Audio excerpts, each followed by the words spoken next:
Meu nome é Rodrigo Lima, sou auditor do TCU, coach de concursos e estou aqui com uma convidada muito especial, Adriana Bonadio, a primeira colocada no concurso de oficial do bombeiro aqui do DF. Seja muito bem-vinda, Adriana. Muito obrigada pelo convite, tá bom? Obrigada a você, Rodrigo. Eu que agradeço a oportunidade de ajudar um pouco o pessoal também. Legal. Então, o objetivo de hoje é ela passar a experiência dela, como ela aprendeu, como ela conseguiu alcançar o primeiro lugar num dos concursos mais difíceis do país. Pois bem, Adri, aquilo que eu te perguntei mais cedo, eu queria saber da decisão de começar a estudar para a área de nutrição até a prova.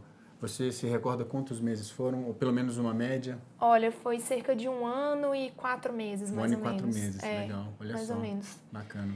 E porque também foi um concurso que não era uma fase só, né? Tinha a prova teórica, o TAF, aí o psicotécnico, inspeção médica.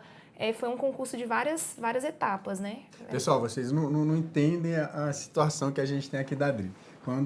Você tinha quantos anos quando você decidiu fazer esse concurso? Você tinha uns 24, eu tinha né? 25. 25. A gente via a Adri eu conheci a Adri desde os 20, 22 anos de idade, né?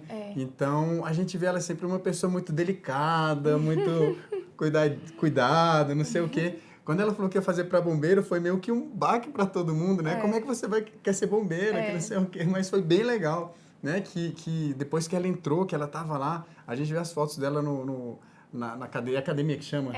Academia do bombeiro. Caramba, segurando aquela mangueira de jato d'água, né? Muito legal. Então, se a pessoa se supera, a pessoa, quando ela tem motivação, quando ela tem uma determinação, ela consegue passar mesmo em 1 ano e meio se preparando para um concurso tão difícil, tão concorrido, de uma vaga só. E tem que ter paciência, porque assim, nada é fácil. Nesse concurso, nada foi fácil.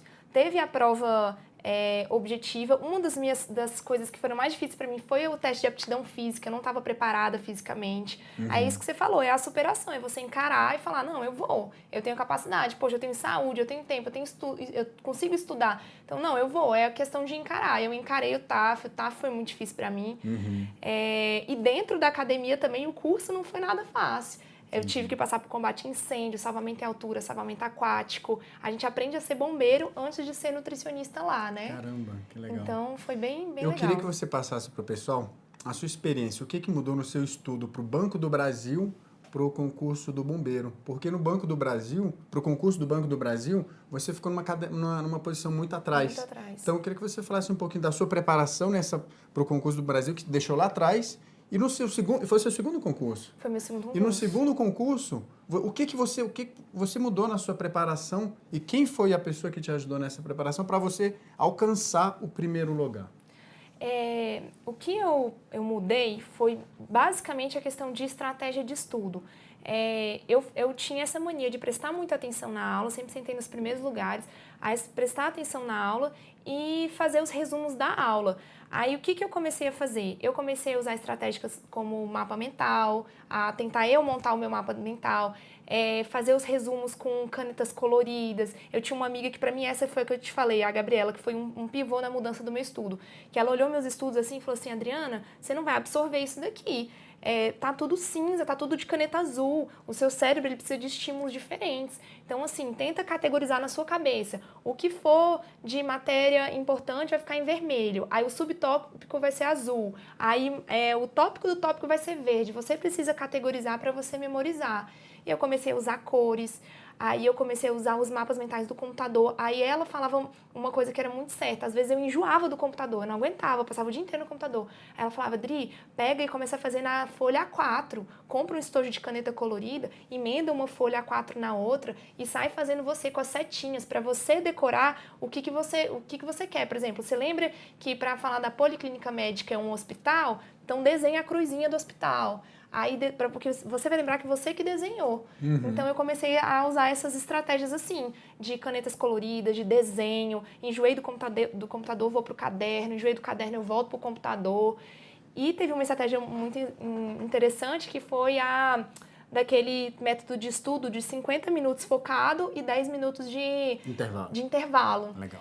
E aí, estudo em blocos. Isso, desse jeito. Isso me ajudou demais, foi fundamental, porque eu sentava e eu passava uma tarde inteira, aí dava sono, e aí eu tentava dar um jeito de me estimular. E desse jeito, a cada 50 minutos eu levantava, aí eu saía, eu fazia uns polichinelos, eu dava um jeito de oxigenar um pouco minha cabeça para eu voltar mais animada. Então isso me ajudou. Pessoal, olha a riqueza das informações que ela está passando aqui para vocês. A primeira delas, o material de revisão dela era muito rico, mas não era rico em quantidade, mas na formatação, da forma que ela construía eles. Né? Eles estavam em ordem ou eles estavam bagunçados? Não, era tudo categorizado e de uma forma que eu fosse lembrar. Então, assim, se alguém pegasse, não ia entender nada. Legal. Eu dei uma vez para essa minha amiga Gabriela, ela, nossa, não tenho ideia do que seja isso. Mas na minha cabeça eu sabia. Eu sabia que aquela informação que eu precisava estava de caneta azul com bordado amarelo no canto direito da página. Eu lembrava disso. Na hora da prova, você lembra daquela ficha, né? Daquele mapa mental? Eu lembro daquele mapa mental. Legal. Eu lembro da cor que eu usei, eu lembro de tudo isso. Então, essas coisas de estímulo me ajudaram a parar de ter tanto sono, de achar o estudo uma coisa tediosa e monótona. Então, foi a estratégia que eu usei. Então, para vocês verem que nós estamos na era das revisões, né? Complementadas com a parte dos exercícios. Há um tempo atrás, as pessoas conseguiam, às vezes, passar no concurso público só fazendo exercícios. Hoje em dia, com coach, com internet, com YouTube, com tudo isso, só fazendo exercícios você não consegue. Você tem que criar as pastas na sua cabeça. E como é que você cria as pastas na sua cabeça? Fazendo bons materiais de revisão, fazendo boas revisões. Então, assim, e o seu material de revisão? Você tem duas formas de conseguir seu material de revisão. Uma, você fazendo. Segundo, você conseguindo no mercado, você não comprando, conseguindo com algum amigo seu. Sem sombra de dúvidas. A forma mais eficiente para você conseguir, para você produzir seu material de revisão, é você construindo o seu próprio material, porque você mete a mão na massa, né? Você vai saber esses detalhes. Mas caso às vezes o edital esteja em cima, às vezes você não esteja com muito tempo para conseguir aquele material, você pode conseguir um material no mercado que é eficiente também, é muito bom, mas não é tão bom como se você fizesse. Mas a gente tem que se adaptar. Existe o mundo ideal, existe o mundo real. Então a gente tem que se analisar em qual situação que a gente se encontra e se adaptar. A Dri, ela conseguiu, num ano e meio, produzir os materiais de revisão dela e deixar eles muito bem desenhados, muito bem separados e organizados. Você pode ter certeza que na cabeça dela, ela criou várias pastas das matérias que ela vinha estudando. E na hora que ela ia fazer uma matéria, fazer um item, ela abria aquela pasta, ela clicava 2 vezes na pastinha do cérebro dela, depois que estava aquele arquivo que permitiria ela responder aquela resposta. Isso. É bem isso, Dri? É bem isso. E o exercício que você falou para mim foi uma outra fase. A fase mais importante foi essa, foi o resumo e eu fazer meu próprio resumo. E aí dos exercícios, uma coisa que foi uma fase mais posterior, em que eu não via mais matéria nova, eu só via os meus resumos e os exercícios, aí eu tive 2 estratégias para exercício que bem simples eu consigo pontuar. Uma delas foi todos os exercícios que eu acertava, que eu sabia que as afirmativas eram certas. Eu copiava eles de novo, porque eu estudei muito pelos exercícios da minha banca. Então, eu pegava as afirmativas corretas e eu copiava até eu lembrar o jeito que a minha banca afirmava aquilo.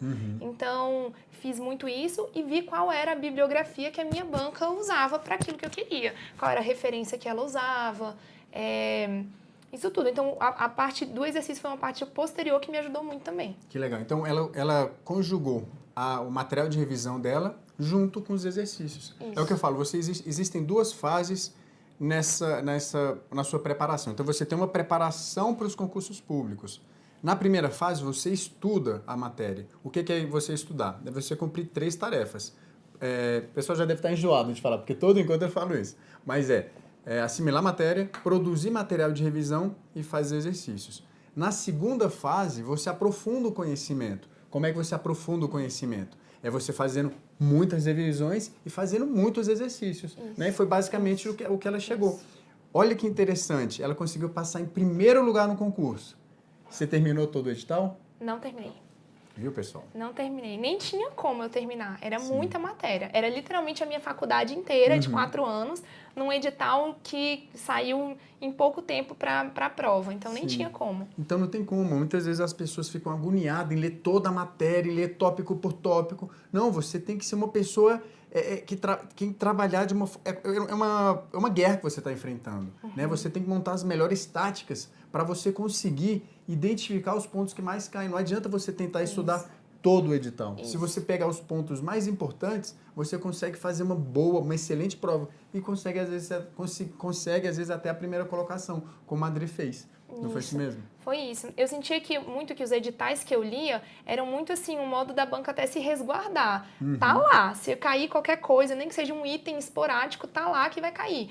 Mas não necessariamente você tem que estudar aquilo tudo. Eu, pelo menos, não foi a estratégia que eu adotei de fazer aquele edital vertical, né, que o pessoal chama. Edital verticalizado. Verticalizado, isso. De estudar item por item do edital. Eu tentei fazer uma estratégia de estudo ativo, em que eu visse o que a minha banca cobra, o que cai mais, ver a literatura dela, estudar bem, dominar todas as teorias, os conceitos que ela cobrava, e deu muito certo para mim. Acabei fazendo do estudo uma coisa não tão tediosa. Sim, não bacana, tão monótona, bacana, né? Então, o segundo toque que ela falou mais cedo é estudo em blocos, né? Eu reforço muito com todos os meus alunos. Procurem estudar em blocos. Não adianta você pegar e estudar 4 horas seguidas. Às vezes a pessoa fica estudando 4 horas uma matéria só. Não é eficiente, não dá. Você tem que fazer blocos de, no máximo, 50 minutos. 50, 55 minutos. Porque quem conhece a curva de Gauss, né? A curva de Gauss, ela tem esse formato aqui, né? É a curva do sino,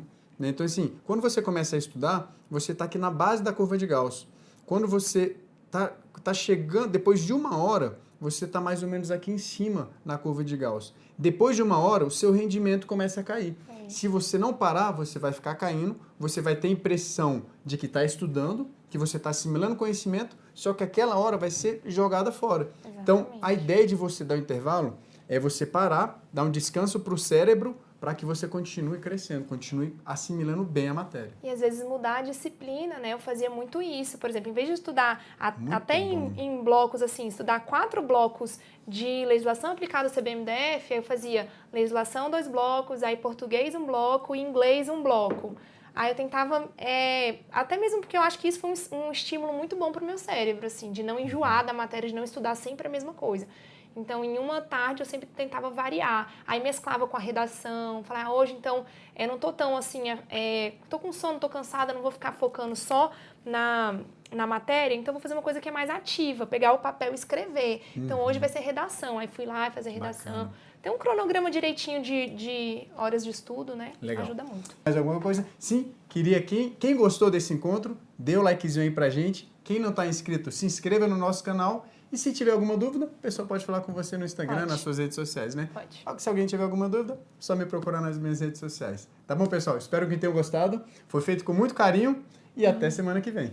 Obrigada, pessoal. Espero ter ajudado aí. Vamos estudar para passar. Isso aí. Tchau, tchau, pessoal. Tchau.